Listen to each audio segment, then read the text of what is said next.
Selamat malam. Kali ini kami dari Otsuka Jepang ingin berbagi cerita tentang kesuksesan produk yang sangat populer di Jepang dan di Indonesia. Banyak hal yang menarik yang bisa kita saksikan.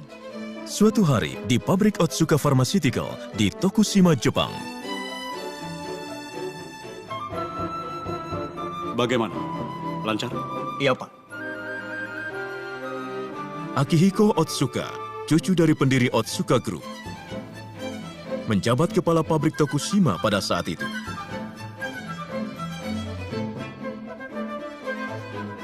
Ayah Akihiko, yaitu Masahito Otsuka, adalah seorang pimpinan perusahaan yang karismatik dan telah menciptakan berbagai produk terkenal seperti obat oles Oro 9H atau minuman Oronamin C, sehingga perusahaan menjadi sangat maju. Saya pun pasti akan menciptakan produk yang belum pernah ada. Akihiko punya tekad untuk mengembangkan produk yang dapat menjadi pilar perusahaan dengan tangannya sendiri. Ya, kalau begitu tolong ya. Maaf, Pak. Oh, Pak Harima, ada apa? Rokuro Harima, penanggung jawab pengembangan minuman. Pria ini dijuluki ahli rasa di perusahaannya dan juga yang menentukan rasa Oronamin C. Maaf, Pak. Ini sebenarnya... Bukankah ini cairan infus produk kita, iya kan? Bagaimana kalau cairan infus dijadikan minuman, Pak? Minuman cairan infus? Iya. Maksud Pak Harima? Begini, Pak. Saya pernah ke Meksiko beberapa waktu yang lalu, dan saya mendapatkan pengalaman yang mengkhawatirkan. Harima mengunjungi Meksiko untuk survei buah-buahan tropis dalam rangka pengembangan minuman terbaru. Tetapi, Harima mengalami diare parah karena situasi pengadaan air bersih setempat cukup buruk. Dia terpaksa diopnam di sebuah rumah sakit kecil yang fasilitas medisnya terbatas.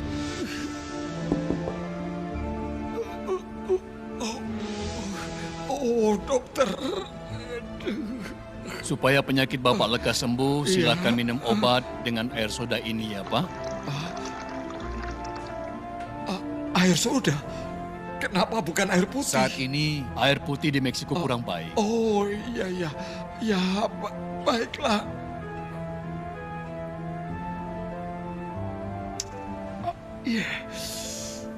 Baiklah, Pak, akan saya jelaskan. Air dan zat gizi tubuh berkurang secara drastis karena diare. Kalau tidak menambah kadar air tubuh, akan terjadi dehidrasi atau kekurangan cairan. Meskipun hal ini sudah kita lakukan, nantinya kita juga harus menambah gizi. Oh, ya. Kalau saja ada fasilitas infus di rumah sakit ini, masalahnya sudah selesai.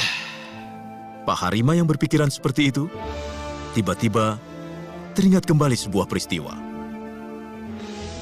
Saya pernah melihat seorang dokter minum cairan infus untuk menggantikan cairan tubuh yang hilang setelah selesai operasi yang berjam-jam. Betul, ada baiknya kalau kami mengembangkan cairan infus sebagai produk yang layak diminum. Cairan infus merupakan bidang yang perusahaan kami kuasai juga. Dalam bidang cairan infus untuk penggunaan di rumah sakit, Otsuka Pharmaceutical menguasai pasar domestik. Saya punya ide untuk mengembangkan cairan infus agar dapat diminum. Cairan infus untuk diminum?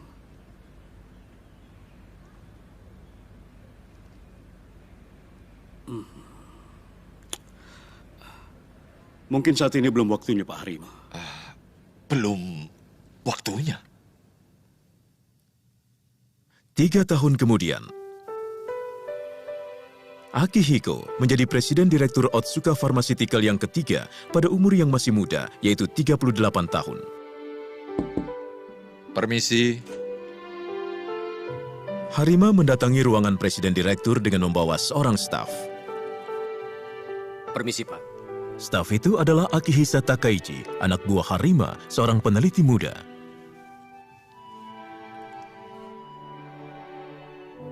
Saya panggil Anda berdua karena ada permintaan. Iya, Pak. Iya, Pak.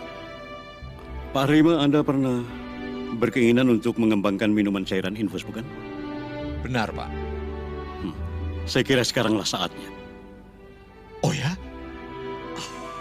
Saya dengar belakangan ini banyak orang senang berjogging. Itu buktinya kepedulian akan kesehatan makin meningkat.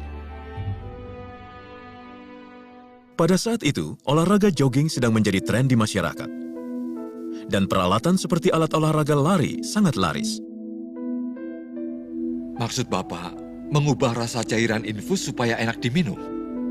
Tidak. Sebenarnya, Saya ingin menciptakan minuman kesehatan. Minuman kesehatan?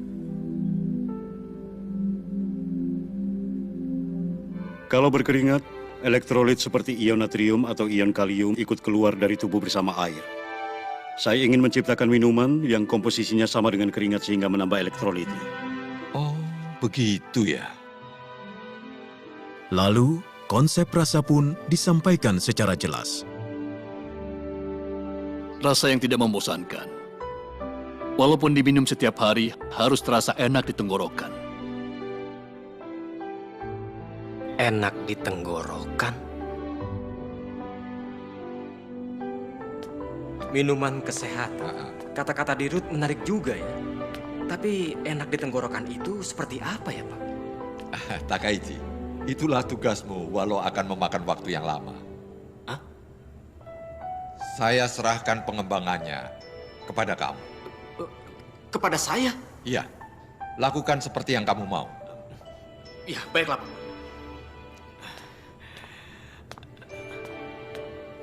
Harima menyerahkan pengembangan minuman kesehatan kepada Takaichi agar dapat membina peneliti muda tersebut yang akan memikul masa depan perusahaan. Takaichi langsung menuju ke sebuah tempat,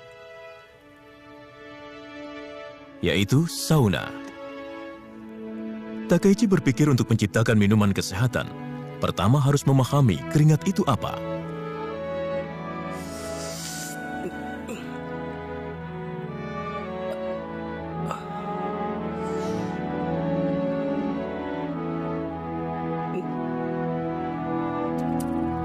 Asing banget.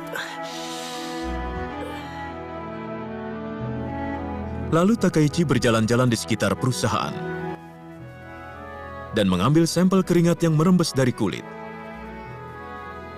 Takaichi mengadakan analisa tentang komposisi dua keringat yang diambil di sauna dan saat berjalan-jalan.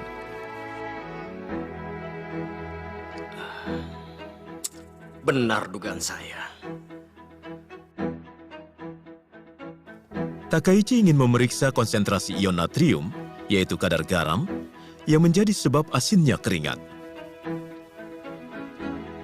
Nilai konsentrasi sampel keringat di sauna jauh lebih tinggi. Keringat itu bukan hanya satu jenis. Setelah mandi di sauna atau berolahraga yang berat, konsentrasi kadar garam dalam keringat menjadi tinggi. Sedangkan konsentrasi kadar garam dalam keringat sehari-hari rendah.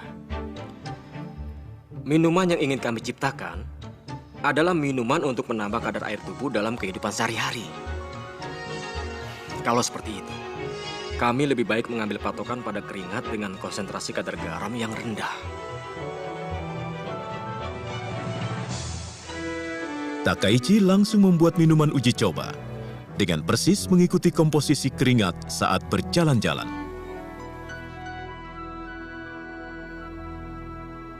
Pak Harima, Oh, Takaichi. ini minuman yang dibuat dengan komposisi keringat. Mohon dirasakan. Iya, iya. Oh, sudah jadi. Silakan, Pak. Ya, baiklah.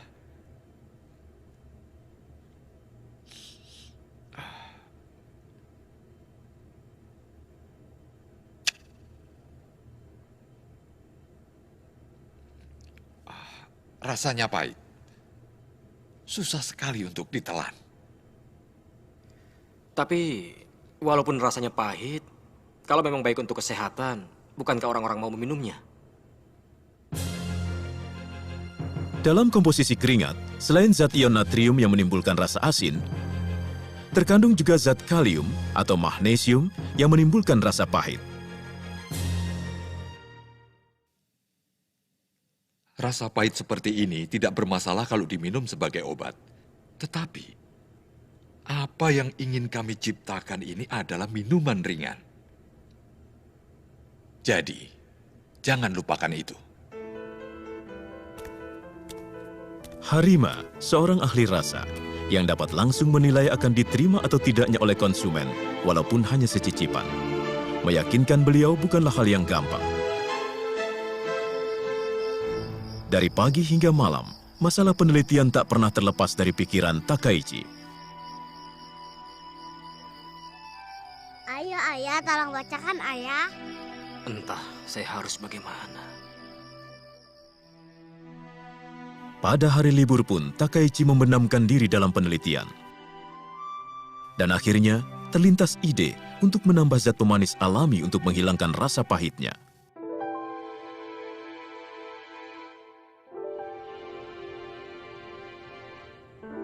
Bagaimana, Pak? Pahitnya memang berkurang. Hanya keseimbangan rasanya tidak tepat. Karena rasanya masih terlalu manis. Tapi untuk menghilangkan rasa pahitnya, Dengarkan saya. Apa yang ingin kami ciptakan bukan minuman jus, tetapi minuman kesehatan. Maka kadar gulanya semestinya ditekan serendah mungkin. Dan ingat, konsentrasi kadar gula harus di bawah 10%. Kamu paham kan? baik, Pak. Saat itu, minuman ringan pada umumnya mengandung kadar gula lebih dari 12%. Dan minuman yang laris adalah minuman yang manis. Akan tetapi, Harima menyuruh mengembangkan minuman yang tidak terlalu manis. Minuman yang tidak terlalu manis tanpa rasa pahit. Percobaan Takaichi dalam menciptakannya mengalami maju mundur. Hampir 3 tahun berlalu sejak pengembangan minuman dimulai. Mohon dicoba. Presiden Direktur Akihiko Otsuka pun telah melakukan uji coba beberapa kali. Masih tetap ada rasa pahit. Iya, benar, Pak. Minuman uji coba yang dibuat oleh Takaichi sudah mencapai lebih dari 1000 jenis. Permisi. Saat itu, seorang karyawan masuk ke ruangan. Dia ingin Presiden Direktur Akihiko menguji minuman serbuk instan yang sedang dikembangkannya.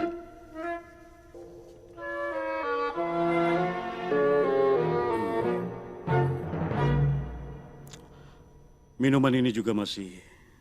Minuman sangat ini jauh. juga masih sangat jauh dari sempurna. Lalu kemudian...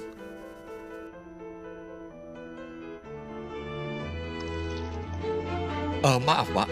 Mau diapakan? Dua-duanya belum sempurna. Bagaimana kalau dicampur?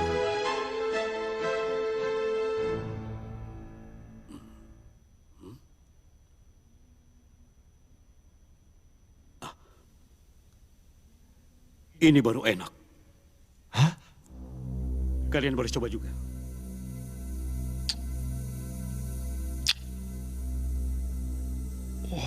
Benar. Sekarang rasa pahitnya hilang.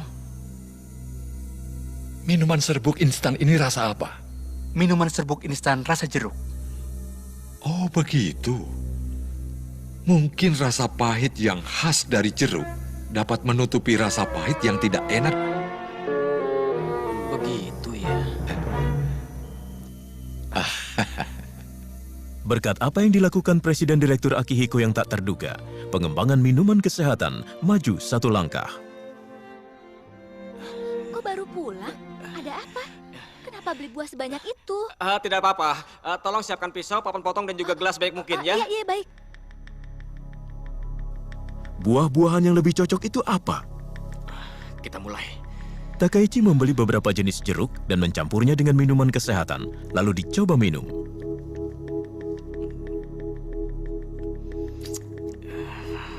Ini bukan.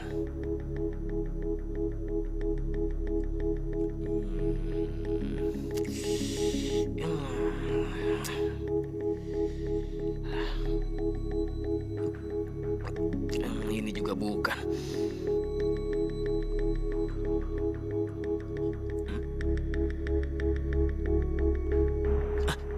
Ini dia.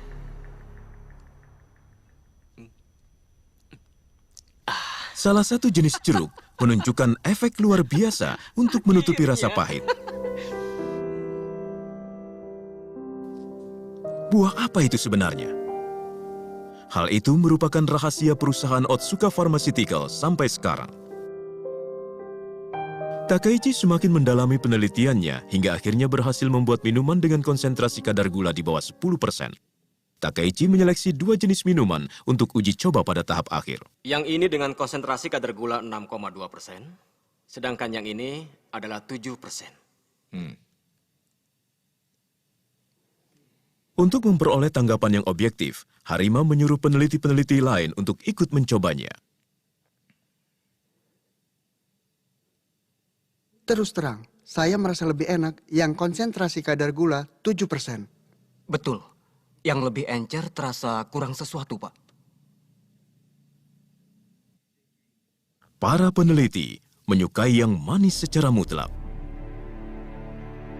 Namun Harima, ahli rasa, punya suatu ide.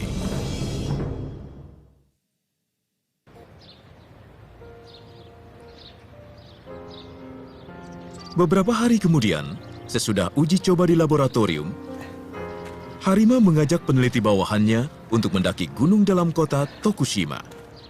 Pak, kenapa tiba-tiba kita mendaki gunung? Tidak usah banyak tanya, pokoknya ikut saja.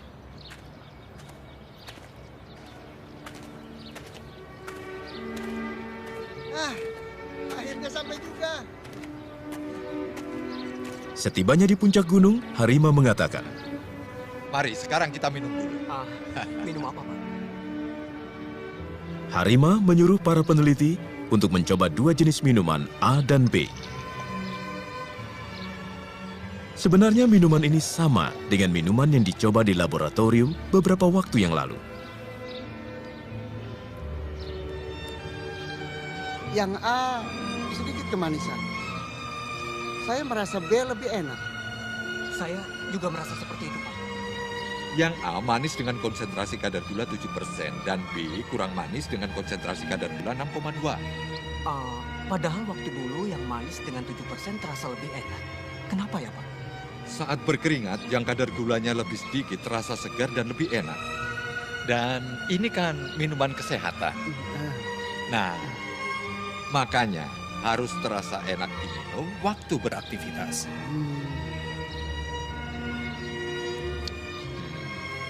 Ini dia.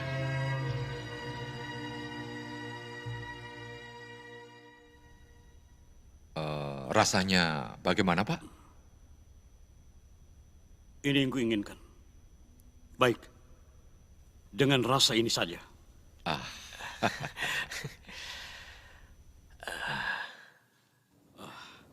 Hari ini, saya ingin mengajak Anda untuk mencoba minuman baru yang kami kembangkan.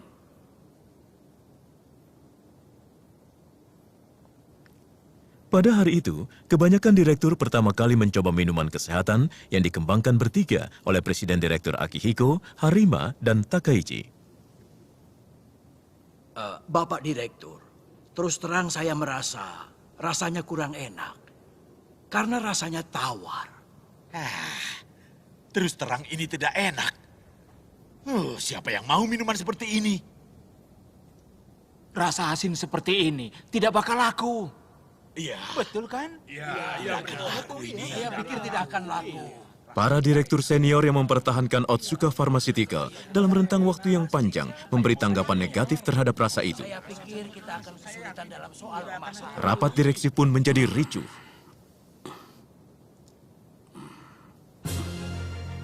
Lalu kemudian, Saya mengerti tanggapan Anda. Tetapi Anda saat ini meminumnya di ruangan rapat. Cobalah meminumnya setelah berkeringat. Dan dipersilahkan minum berulang kali. Dengan demikian, Anda baru akan mengerti hebatnya produk ini. Saya putuskan, perusahaan kita akan menjual minuman ini. yakin pada kepekaan rasa dirinya dan Harima, akhirnya penjualan minuman diputuskan.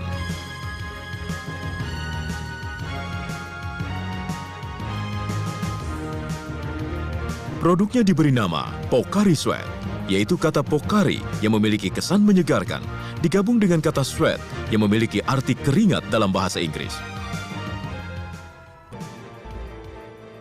Pada bulan April tahun 1980, penjualan Pocari Sweat dimulai. Karyawan marketing dan semua karyawan lainnya mengunjungi toko-toko pengecer agar Pocari Sweat dipajang di lebih banyak tempat walaupun masing-masing hanya satu kaleng. Kepala tim marketing Jiro Tanaka juga mengunjungi pengecer langganannya. Selamat siang, saya Tanaka dari Otsuka. Hari ini saya ingin menawarkan minuman baru yang diluncurkan oleh perusahaan kami. Wah, seperti apa itu? Pocari Sweat namanya. Silakan dicoba, silakan.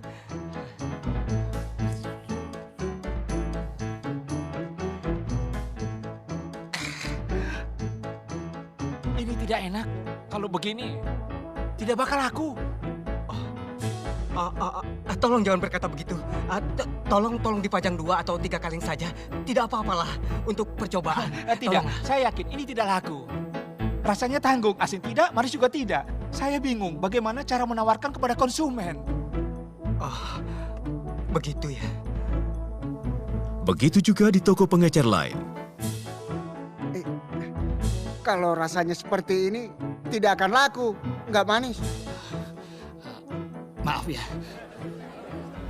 Untuk mencoba menawarkan kepada konsumen secara langsung, dibukalah kios di berbagai event dan menjualnya dengan harga Rp10.000. Tetapi,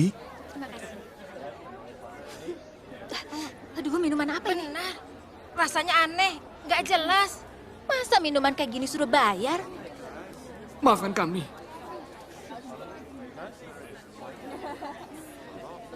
Kayak gini disuruh minum, kurang ajar. Ayo pergi. reaksi konsumen sangat buruk, sebagaimana yang sudah dicemaskan oleh direksi. Maaf, Pak. Sepertinya memang ada masalah dengan rasanya, Pak. Benar, Pak. Penjualan Pocari Sweat disambut sangat buruk oleh konsumen.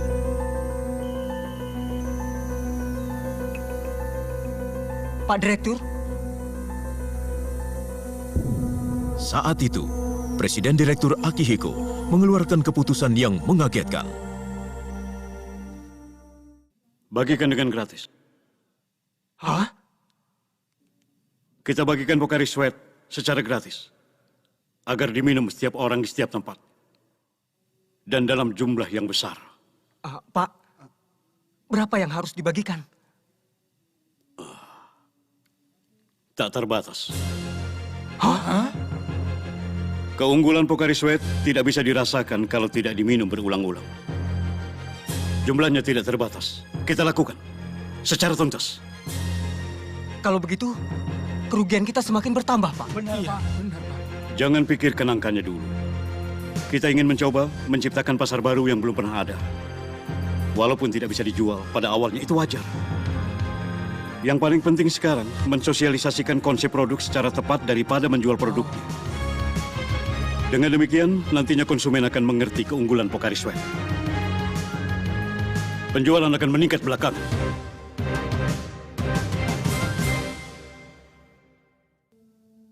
Pocari Sweat terasa paling enak saat berkeringat. Yang paling cocok untuk membagikan ini. Para staf marketing saling mengajukan ide di mana tempat paling efektif untuk membagikan produknya. Oh iya, setuju. Bagus, benar. Dengan demikian dimulailah operasi pembagian gratis Pocari Sweat secara besar-besaran di seluruh Jepang. Tanaka, kepala tim marketing, menuju ke lapangan baseball. Hei! Mari sebentar! Ayo berkumpul!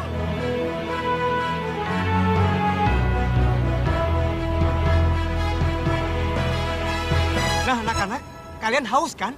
Haus! Tunggu sebentar ya. Nah, ini, silakan minum. Dingin dan enak. Nah, ini, silakan. Ini untukmu, ini untukmu. Ayo, silakan diminum. Silakan. Bagaimana rasanya? Enak! Enak kan? Rasanya tidak biasa. Tapi bisa langsung diteguk. Betul, itu benar. Itu karena tubuh kalian mengeluarkan keringat. Jadi membutuhkan kadar air. Nah, anak-anak, tubuh kita 60%-nya terdiri dari air. Coba lihat gambar ini. Sampai di sini, semuanya air. Bukan Jadi, hanya ditawarkan kalau minum, kalian banyak berkeringat, melainkan juga memberikan maka tubuh penjelasan kalian konsep membutuhkan Pocari Sweat cairan secara tubuh. detail. Pocari Sweat itu mirip dengan cairan tubuh. Staf marketing lainnya kemudian membagikan kepada konsumen yang baru selesai mandi. Bagaimana rasanya? Wah, rasanya tidak biasa. Tapi enak diminum. Begitu ya? Bu, maaf Bu. Iya, Apa Ibu haus? Karena kelihatannya berkeringat. apa? Silakan minum ini. Gratis nih. Tentu saja, silakan. Ada juga staf marketing yang memberikan langsung kepada orang yang sedang berkeringat. Bagaimana? Minuman apa ini? Rasanya aneh. Tetapi enak juga sih. Terima kasih. Berkat pelaksanaan operasi pembagian gratis yang ditargetkan di tempat-tempat di mana orang muda berkeringat, sedikit demi sedikit Pocari Sweat mulai populer. Makasih ya. Saya membagikan sampel pada anak-anak di lapangan baseball. Mereka semuanya minum dan bilang enak. Rupanya, sudah mulai disadari. Pocari Sweat itu seperti apa? Bagus kalau begitu. Tapi Pak Direktur, Iya, ada apa? karena membagikan tanpa batas, jumlah dibagikan gratis mencapai lebih dari 30 juta kaleng. Oh ya? Pocari Sweat yang dibagikan secara gratis telah mencapai sebanyak 400 miliar rupiah. Kalau seperti ini terus, kerugian akan melonjak. Apakah lebih baik dihentikan saja pembagian minuman gratisnya? Tidak apa-apa. Lanjutkan saja. Sepanjang tahun ini. Yang penting adalah bukan keuntungan sekarang, tapi masa depan. Kalau sekarang menyebarkan benihnya, pasti akan berbuah banyak di kemudian hari. 1 tahun kemudian, pada tahun 1981, penjualan Pocari Sweat tetap sama saja seperti tahun sebelumnya. Wah, terasa panas ya. Tahun ini panas sekali ya. Musim hujan baru saja selesai, dan musim panas untuk tahun kedua hampir tiba. Halo, ini bagian marketing Otsuka. Hah? Stok Pocari Sweat habis? Ya, tolong cepat kirim Pocari Sweat-nya, Pak. Stoknya sudah habis. Mengherankan, Pocari Sweat tiba-tiba mulai laris secara drastis pada musim panas di tahun kedua penjualan. Dengan cara operasi membagikan produk gratis, konsep dan rasa telah dimengerti oleh konsumen, dan hasilnya berbuah pada musim panas tahun kedua. Pada musim panas tahun kedua, penjualan Pocari Sweat melonjak sekitar 3 kali lipat dari tahun sebelumnya dan mencapai 2,6 triliun. Pak, akhirnya kita berhasil. Berkat usaha keras kalian. Terima kasih. Keyakinan Presiden Direktur Akihiko akhirnya berbuah.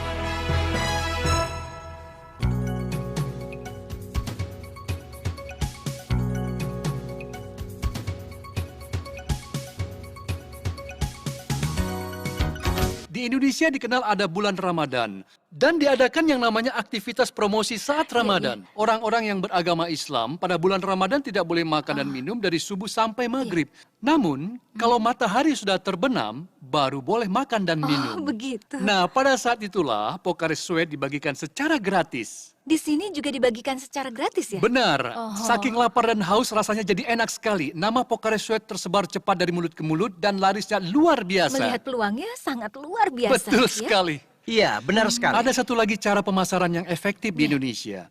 Cukup banyak orang yang tertular demam berdarah, penyakit tropis, dan diopname di rumah sakit. Iya, benar sekali. Lalu pembagian gratis diadakan di rumah sakit. Seperti itulah. Memang pembagiannya pun secara strategis. Iya. Dan telah dipikirkan di mana sebaiknya dibagikan, agar keunggulan produk manfaatnya paling bisa dirasakan.